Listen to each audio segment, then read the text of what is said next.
La Bible est remplie de mythes. Vérité ou mensonge?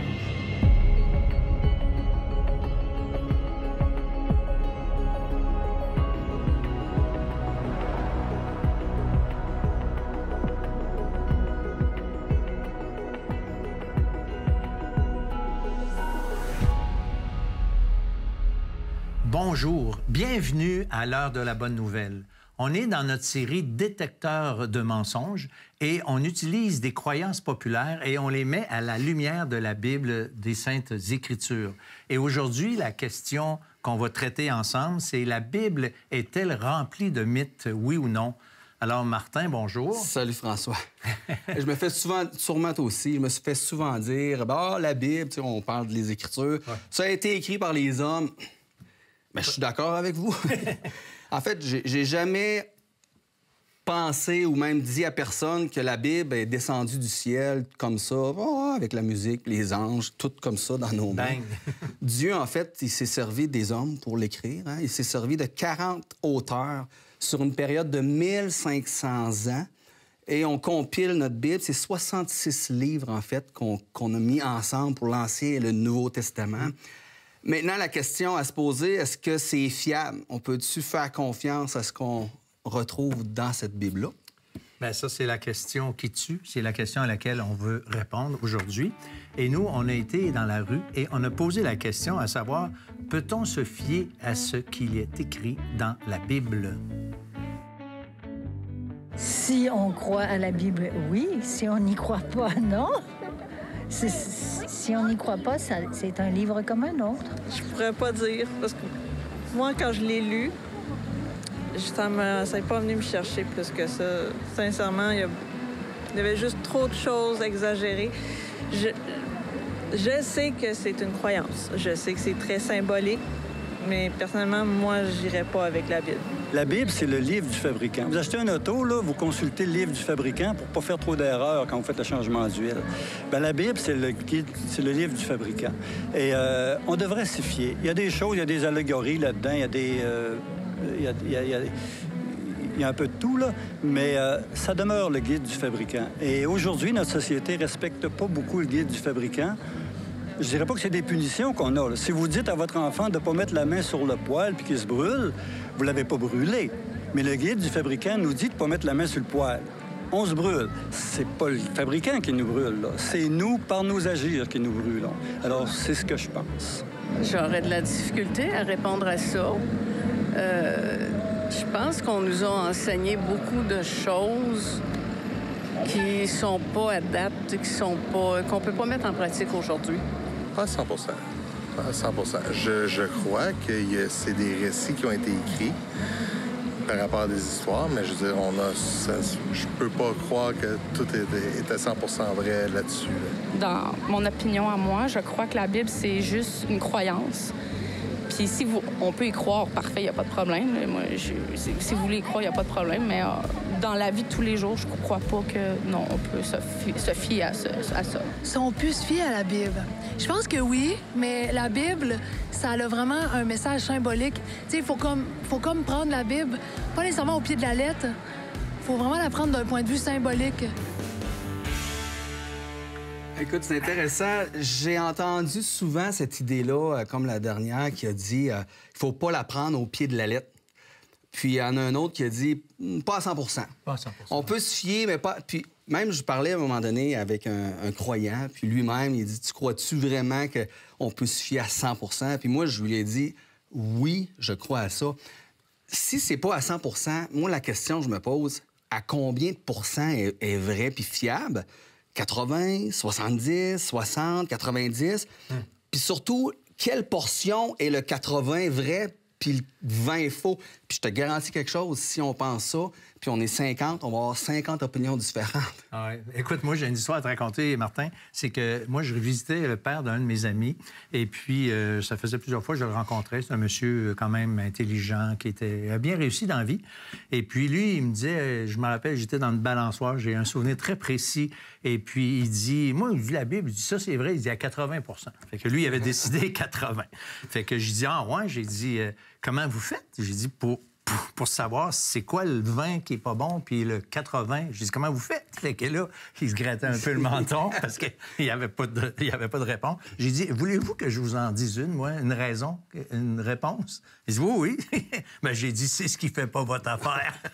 Alors, c'est vraiment ça, l'idée, c'est que on peut, si le jour qu'on décide qu'on y croit pas toutes, que c'est pas vrai à 100 bien, on a le loisir d'arracher les pages qui nous tentent.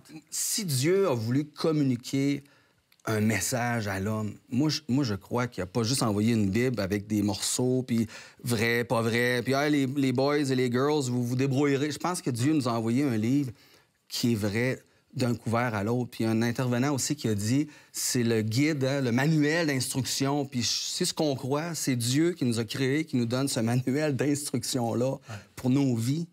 Puis pour l'au-delà. Et on a avantage à le prendre au sérieux, c'est clair. Alors, restez avec nous, parce qu'après la pause, Samuel Plante va être avec nous, puis il va nous parler, lui, justement, pourquoi la Bible est un livre fiable auquel on devrait faire confiance. Il y a un argument classique contre la Bible, c'est « Vous autres, les chrétiens, là, on pourrait bien la fermer, la Bible, vous y croyez avant même de l'avoir ouvert. » Je crois qu'il y a beaucoup de gens qui ont ouvert les Écritures et qui, du premier coup, ont eu la difficulté et ont fermé ce livre-là comme étant un petit peu obscur, sombre et difficile d'accès. Ces choses-là, je les ai vues. C'est une collection de documents historiques écrits par des témoins oculaires alors que d'autres témoins oculaires étaient encore en vie. Vous avez des questions ou des commentaires sur ce que vous venez d'entendre? Contactez-nous par téléphone ou réagissez sur les médias sociaux.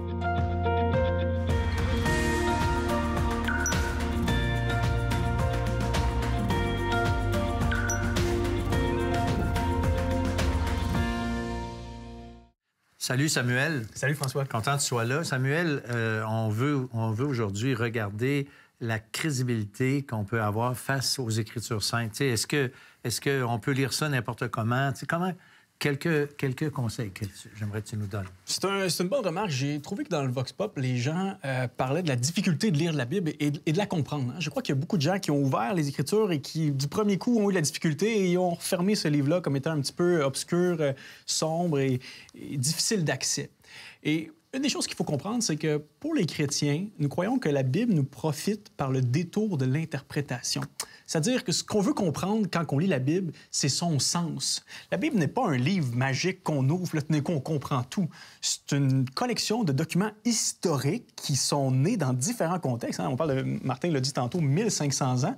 Donc, quand tu lis dans l'Ancien Testament, c'est pas le même contexte social, religieux que tu vas lire quand tu lis dans le Nouveau Testament. Absolument. Donc, pour nous, les chrétiens, on veut comprendre et mettre toute notre recherche intellectuelle au profit de comprendre le sens. L'apôtre Paul va même parler dans les Écritures de l'importance de comprendre une parole pour son sens. Je dis ça parce que, par exemple, les musulmans, eux autres, ils ont le Coran, et le Coran n'est pas traduisible. Ils le lisent seulement en arabe. Donc là, tu vas avoir des jeunes qui vont lire l'arabe, le Coran, mais qui ne comprennent pas un mot, mais qui le récitent un peu comme une genre de formule magique. Ils n'en comprennent pas le sens. Et c'est juste triste d'y penser, parce que c'est juste des paroles dites en l'air. J'imagine que ce n'est pas tous les musulmans, mais beaucoup, c'est ça que tu dis. Oui. Bien, puis la différence que je veux mettre en lumière, c'est que la Bible, déjà, c'est un livre écrit en 3 langues, hébreu, grec, un petit peu d'araméen, mais qui a été traduit dans des centaines de langues. C'est le livre le plus traduit au monde. Absolument. Et il nous profite par le truchement de l'interprétation. On a accès à des livres, à des commentaires, à des cours, à des docteurs en études bibliques qui nous enseignent comment bien comprendre chaque genre littéraire. Et ça, c'est un bon point de départ quand on veut comprendre la Bible. Oui. Absolument. Mais c'est parce que, tu sais, là, les genres littéraires et tout ça, c'est parce que, fondamentalement, la Bible nécessite une certaine forme d'interprétation, mais il y a des règles d'interprétation. Tu sais, on dit pas, on peut pas se permettre de lire la Bible puis de faire des conclusions de toutes sortes qui vont dans tous les sens. Il y a comme des lois d'interprétation. Je sais pas, ton journal, le matin, c'est marqué « Le soleil s'est levé à 7 heures ce matin ». Mais tu sais, je veux dire, quelqu'un qui réfléchit pas, qui prendrait les choses au pied de la lettre, il dirait « Bien là, regarde, tu vois, il était couché le soleil, il s'est levé. » Tu sais, non, c'est une façon de parler. Alors, il y a différents styles dans la Bible, poétique, entre autres, historique. Alors, il faut distinguer ces genres de choses-là. Et ça, c'est du gros bon sens. Oui. C'est du gros bon sens. Oui, la foi n'est pas plus éloignée de l'incrédulité que de la crédulité. En tant que chrétien, on approche la Bible avec toute notre raison, notre effort intellectuel, et même que c'est un des commandements du Seigneur. Vous m'aimerez de toute votre pensée, toute votre force intellectuelle. Vas-y, mets le paquet, prends ça au sérieux. Oui, et tu vas découvrir le sens original, parce qu'on croit qu'il y a aussi une unicité de sens. Dieu a voulu qu'un sens soit transmis. Les applications sont diverses, mais il y a un sens à travers chaque passage, à travers chaque verset, qui est à découvrir par le lecteur, par l'Église. Et ça se fait aussi en communauté. Hein. On parle de docteur, tout ça. Ça se fait en Église également. Une belle façon d'apprendre la Bible.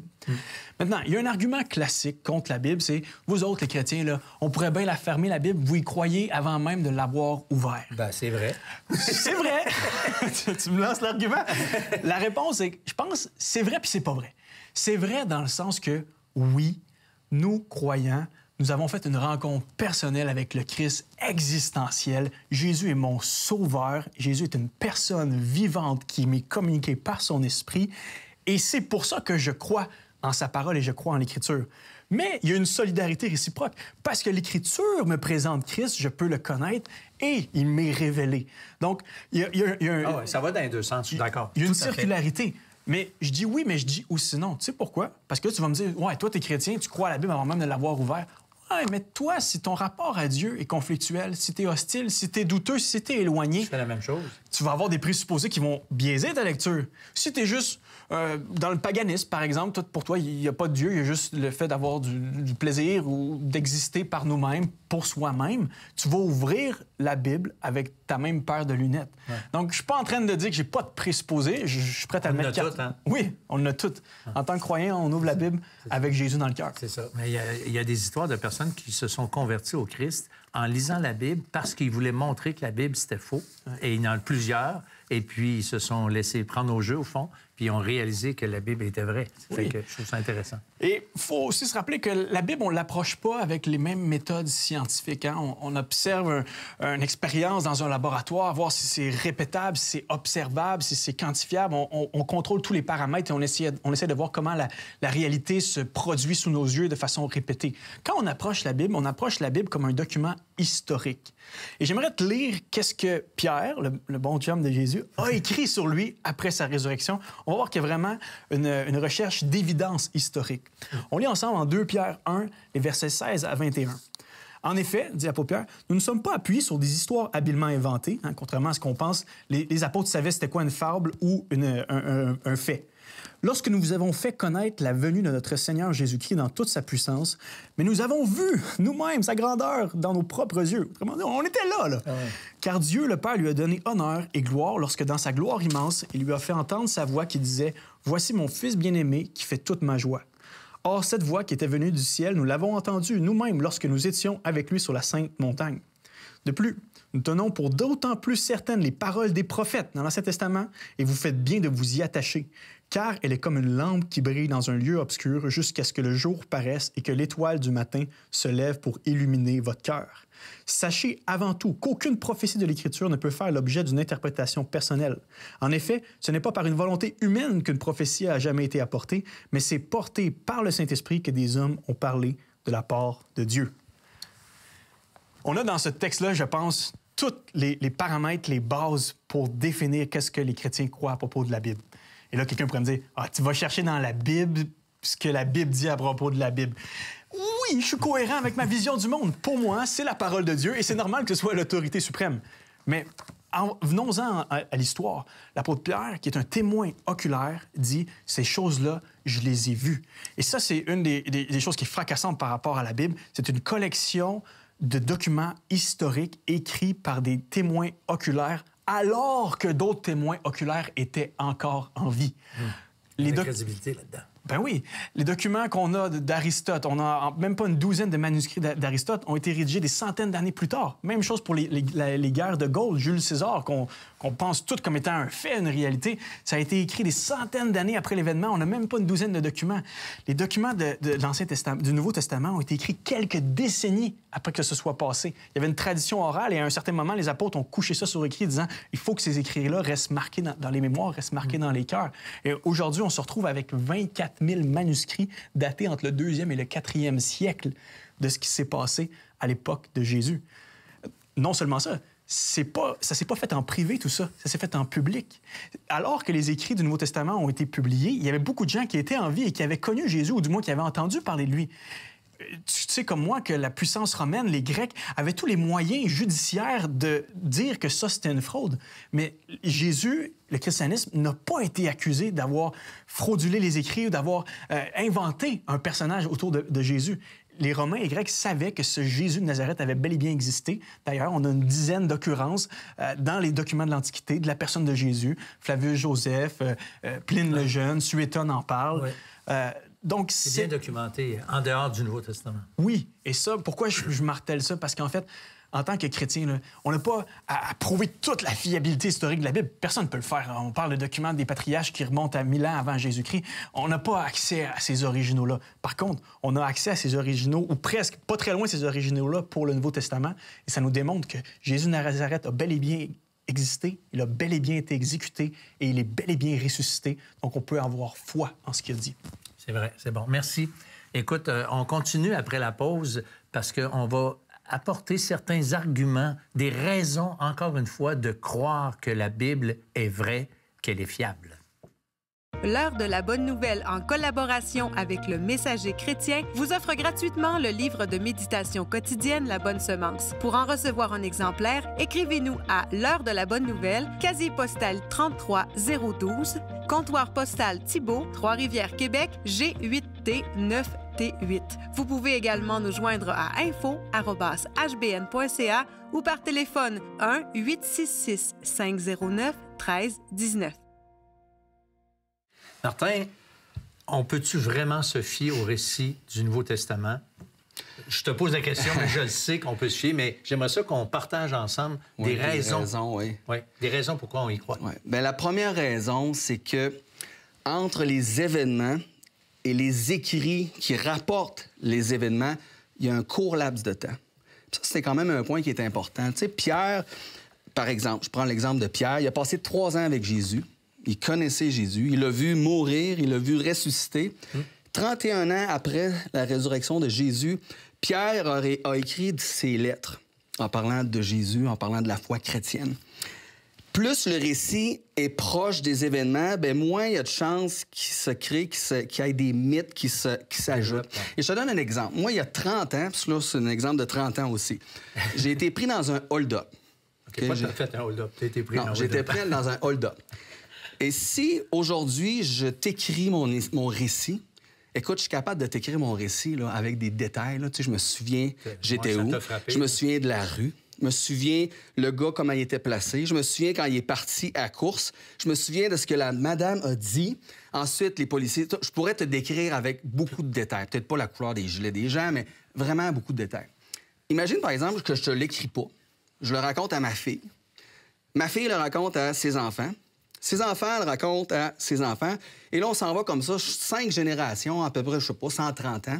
Et dans 130 ans, ma petite fille décide de dire hey, « moi, je vais écrire le récit de mon arrière-grand-père qui a été pris dans un hold-up. » On s'entend-tu que les détails, il y a des fortes chances que l'histoire, à la fin, c'est que hey, mon grand-père, là, il est rentré, il y avait 10 gars qui sont rentrés. Mon grand-père, il a sauté sur un, il a pris le fusil d'un, puis il a sauvé. Tu sais, peut-être pas. Non, mais on s'entend-tu que l'histoire va changer vraiment?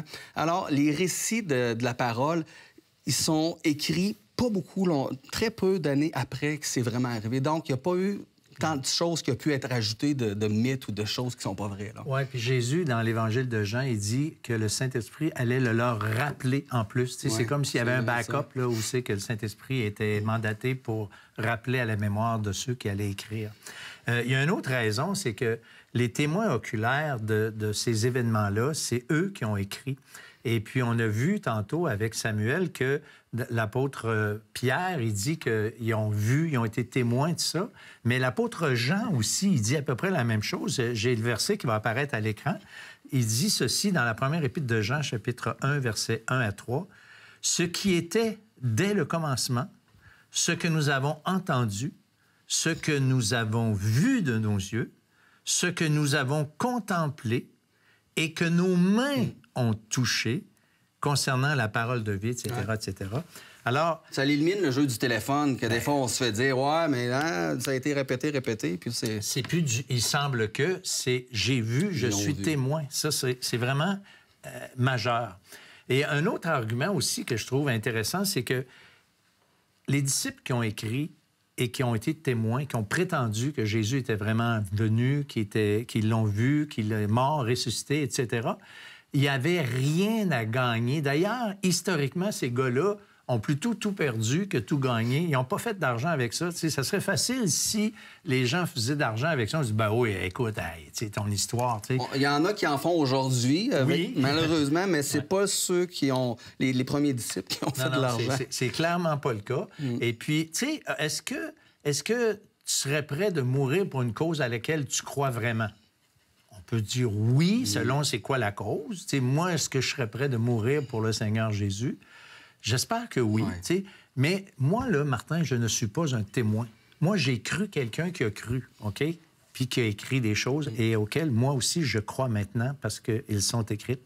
Mais imagine maintenant quelqu'un qui serait témoin, mais en fait, qui ne serait pas un témoin, qui dirait « Moi, j'ai été témoin de ça » et qui serait prêt de mourir pour une cause qui sait être fausse. Ben voyons. Ça, j'achète pas ça. Ben non, tu sais. Puis la plupart des disciples, au moins 11 ou 10 ou 11 sont morts martyrs selon ce qu'on peut comprendre de l'histoire. Alors, imagine, morts, ils n'ont pas fait une scène avec ça, puis ils sont morts pour cette cause-là. Alors, il me semble clairement que c'est des témoins crédibles. Une autre raison que je veux soulever, la précision géographique de ces récits-là. Puis je suis tombé sur une citation dans un livre que j'ai lu. C'est Norman Geisler qui défend la foi chrétienne. Puis il dit ceci... Il parle de Luc, qui a écrit Luc, l'Évangile de Luc et les Actes des Apôtres. Il dit ceci: « Luc a été établi comme étant un historien scrupuleusement précis. Scrupuleusement précis. Même dans les moindres détails. Un éminent archéologue a soigneusement examiné les références que Luc a fait à 32 pays, 54 villes et 9 îles, et il n'a trouvé aucune erreur. » Donc, il vivait... Puis c'était là, il connaissait les lieux. Il n'y a pas d'erreur dans tous ces détails-là, petits détails. Oui. Puis que dire encore maintenant de l'argument où le Seigneur Jésus, où la parole de Dieu a littéralement transformé des vies. C'est vrai pour toi, c'est vrai pour moi, c'est vrai pour beaucoup de monde qui travaille avec l'heure de la bonne nouvelle. Et ça pourrait être vrai pour vous parce que l'autorité de la Bible, moi, mon expérience personnelle, c'est quand on me montrait des textes bibliques, quand j'ai entendu l'Évangile, j'avais pas à l'époque des raisons de croire que c'était vrai, mais c'est comme si ça s'imposait à moi. Tu sais, je savais que c'était vrai, même si honnêtement, ça me dérangeait. Alors ça, c'est vraiment l'autorité de la parole de Dieu.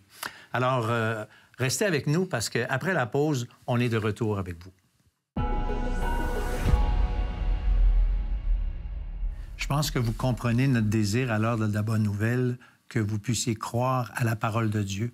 Parce que finalement, chacun d'entre nous, on a une opinion sur Jésus, on a une opinion sur la Bible. Et c'est justement le point ici qu'il faut comprendre, c'est qu'on doit se positionner pour Dieu, on doit se positionner pour Jésus, parce que l'opinion qu'on a, elle est déterminante sur notre éternité. Et nous, à l'heure de bonne nouvelle, on veut vous encourager à prendre une décision pour le Christ. Et vous pouvez, là où vous êtes, reconnaître l'autorité de la parole de Dieu sans avoir nécessairement tous les arguments qu'on vous a présentés à l'esprit, mais d'accepter l'autorité de la parole de Dieu. D'ailleurs, si vous la lisez, vous allez vraiment voir, comme je l'ai expérimenté, comme je l'ai dit tantôt, cette puissance, comment Dieu, la parole de Dieu s'impose à nous pour nous montrer la vérité. Et moi, j'ai reçu le Christ comme mon Seigneur et Sauveur personnel en 1973. J'ai réalisé que ce que la parole de Dieu nous disait, ce que l'Évangile nous disait, c'était vrai. J'ai cru que Jésus était mort pour moi sur la croix. J'ai compris que mes péchés, ma responsabilité, mes fautes étaient simplement sur son dos lorsqu'il a crié « Mon Dieu, pourquoi m'as-tu abandonné? » Alors la décision vous appartient à vous aujourd'hui. Vous avez des questions ou des commentaires sur ce que vous venez d'entendre? Contactez-nous par téléphone ou réagissez sur les médias sociaux.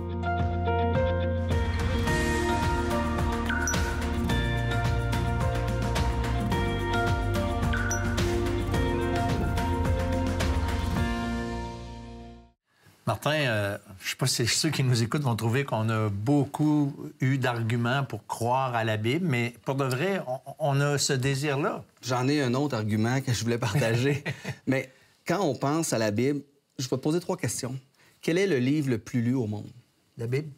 Quel est le livre le plus traduit au monde? Ah, la Bible. Et quel est le livre le plus distribué au monde? La Bible. La Bible est en premier de tout ça. Puis le deuxième est pas juste en dessous, à côté, proche. Il est comme loin. Il n'y a pas de compétition. La Bible, elle se démarque de tout le reste de la littérature qui a été écrite. Puis moi, juste ça, pour moi, c'est un signe que c'est pas un livre qui est juste ordinaire. Il y a quelque chose dans ce livre-là. Puis moi, j'encourage les gens à la maison d'ouvrir ce livre puis de le lire. Puis je vous lis un verset en lien justement avec la parole. Psaume 119, verset 105, nous dit « Ta parole est une lampe à mes pieds et une lumière sur mon sentier. » Alors, la parole nous sert de guide. Elle nous sert... En fait, elle nous éclaire pour savoir où aller, quoi faire dans notre vie. Elle répond à tellement, mais tellement de questions. Puis je veux partager aussi le témoignage d'un vieux marin. En fait, on a trouvé une Bible dans la famille où est-ce qu'il y avait un marin qui avait été dans cette famille-là. Et je vous lis ce qui était écrit sur la première page. Bien, ça date de 1791. C'est pas jeune. Sur la première page, on a trouvé cette inscription-là. Cette Bible m'a été donnée par M. Rakes à Hereford en 1791. C'est lui qui écrit de sa propre main. Il va dire « Elle a été ma fidèle compagne durant 53 ans, dont 41 passés en mer.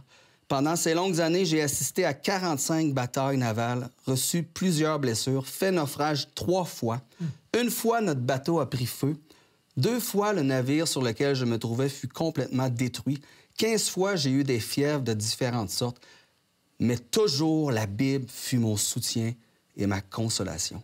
Tout cela est l'exacte vérité. Je l'écris de ma propre main. La Bible fut mon soutien et ma consolation. C'est pour ça qu'on invite les gens à aller lire les Écritures, parce qu'elle va être votre consolation et votre soutien à vous aussi. C'est clair. Puis il y a tellement de choses qui pourraient être dites à propos de la Bible, comment elle nous conduit à la bonne place. Écoute, ceux qui nous écoutent, là, sur quoi vous vous appuyez? T'sais, fondamentalement, sur quoi vous vous appuyez pour dire et penser ce que vous dites et pensez et croyez? Bien, vous avez peut-être des très bonnes raisons, c'est brillant, c'est intelligent, mais la Bible nous dépasse tous et chacun là-dessus. Elle a une autorité. Alors, merci beaucoup, Martin, d'avoir été là. On remercie encore notre cher ami Samuel Plante.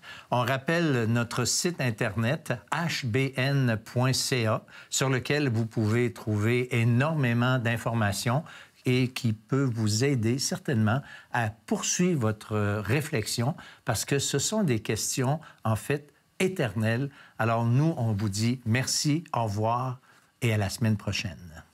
Le péché vient biaiser, truquer un peu notre perception qu'on a de nous-mêmes et on évince Dieu, on évince la moralité, on évince les commandements et on se croit comme étant quelqu'un de pas si pire. Tout ce qu'on aime plus que Dieu finit par être nocif pour notre propre cœur. Mais le seul bon maître qu'on peut suivre corps et âme, c'est Jésus, qui dit « Tout ce que t'as là, c'est de la boue par rapport à m'avoir moi et suis-moi ».